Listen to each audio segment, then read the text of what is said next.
Well, hello and welcome to a short demo of the Fenix 1 modular synthesizer.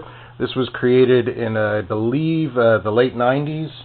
I received mine approximately 97, 98. I am the original owner of this unit. These are no longer manufactured. There is a unique sense of user interface and shall we say personality or mojo, for lack of a better word, to this unit than any other unit that I've used. It is a modular synthesizer in the sense that every patch, every piece is capable of interacting with another piece.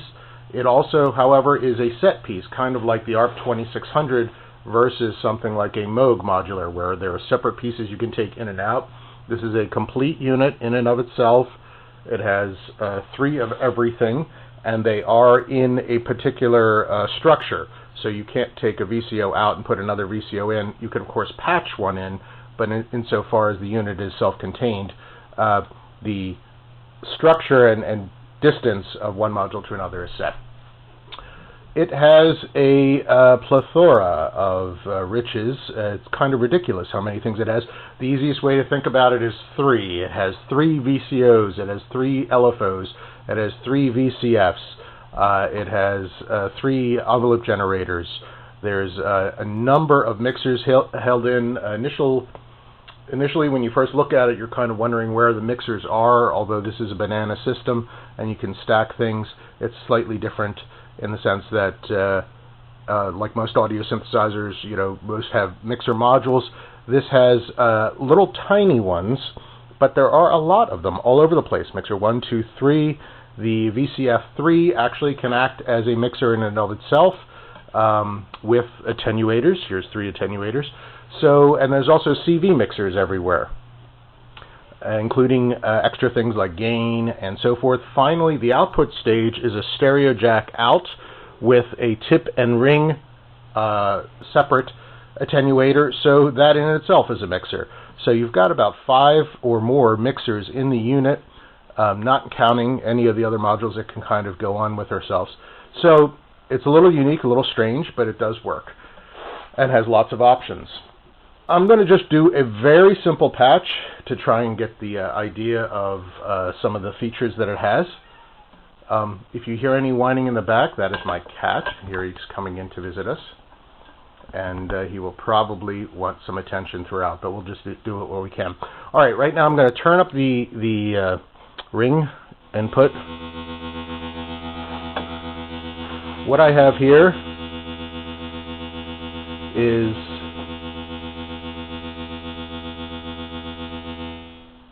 a simple square wave going into a VCA, and I actually have it running into a VCA which has a slew limiter in it, which I'll show you in a minute. But just to give you an idea of what the VCO1 can do,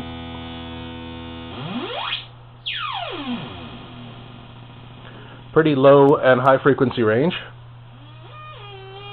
Of course, VCO1 also has a, what I just did was unplug the slew limiter. So let me see if I can get something that's a little more.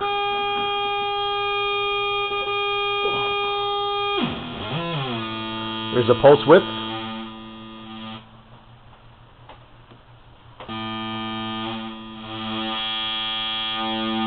Really nice there.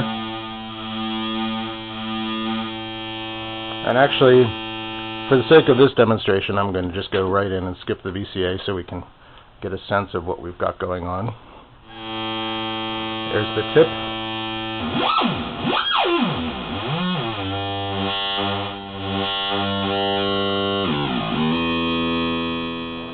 There also is all sorts of other inputs. The VCO1 has sine, triangles, a sawtooth, pulse, a sub and a sub 2, as well as options for sub phase, sync, FM, sync level, 2 CVs, both one with an attenuator and so forth.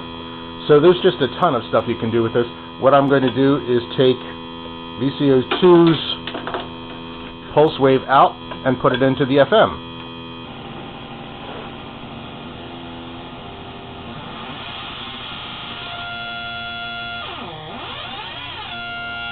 adjust the pulse width on the actual oscillator.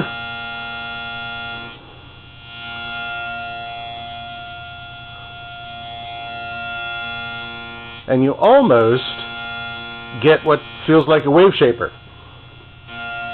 Like almost like a digital wave shaper, but of course it's not. Alright. Taking out the FM, there's our oscillator. And I'm just going to give you the waveforms very quickly. Of course it's very soft, that's your sine wave. Triangle.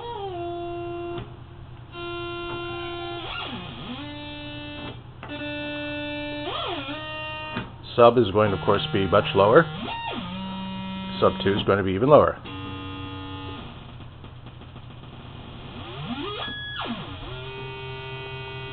Alright, back to the fun. Let's now go back to putting this into the VCA.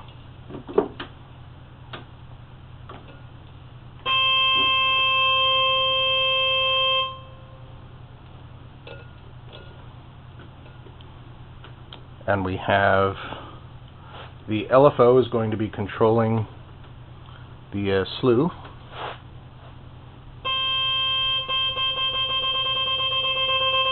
The slew is up here, so I'm going to adjust the rise.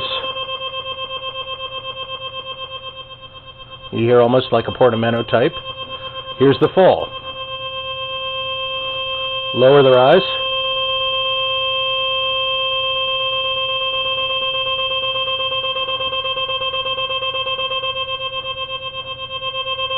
So here's something like cool you can do. Now we're going to go into one of the envelope generators.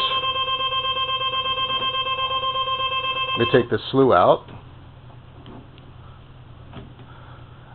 The first, all the envelope generators, as all the VCOs, as all the VCFs. Actually, there are 3 of each, but each one is different. They have different features. So it's kind of insane as the opportunities and varieties of things you have here.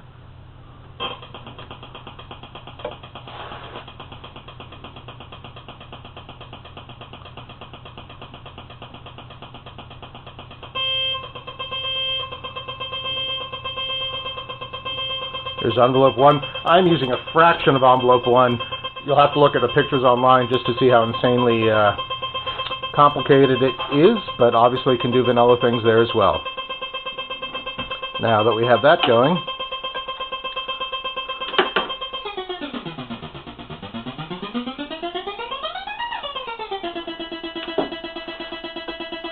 let's just take another oscillator out and put it into one of the filters. Filters 1 and 2 have high pass, band pass, and low pass. Let's do low pass, and we're going to put it into the tip.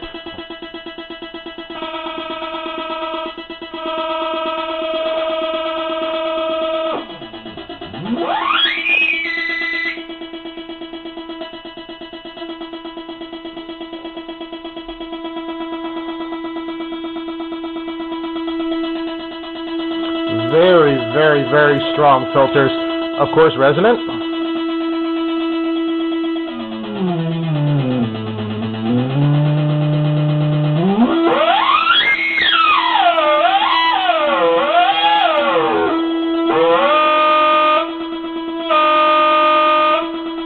And they feed back into self-oscillation.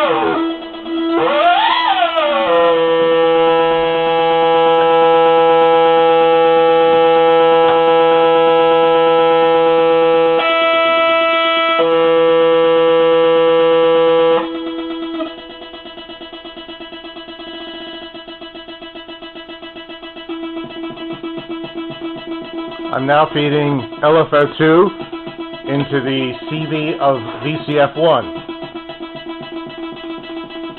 Let's switch that to a triangle wave.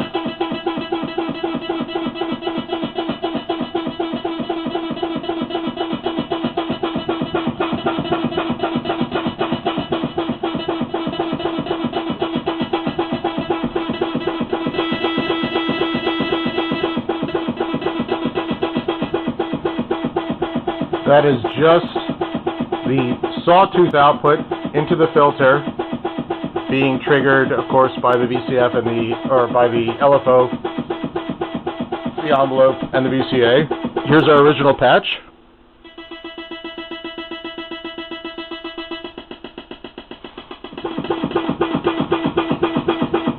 I'm only using one VCO right now. I'm using 2 LFOs, 1 filter, and a fraction of the envelope. So probably I'm using about 1/5 of what's going on here, maybe less. All right.